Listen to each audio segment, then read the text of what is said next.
सबके भीतर रहो खौफ तू बना के,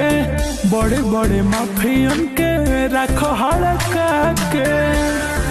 बुझला गुंडा करती बोलम खोले हम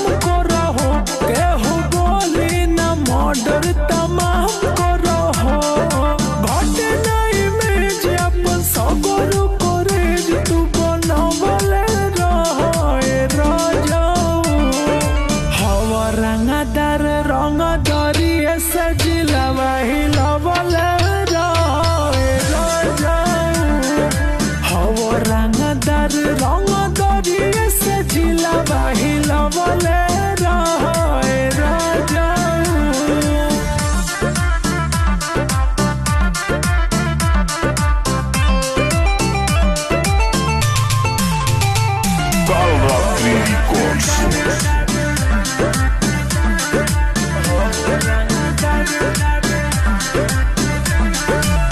थाना पुलिस सबके कद परेशान हो, सबका से बड़ राजा बन जा तू डन हो।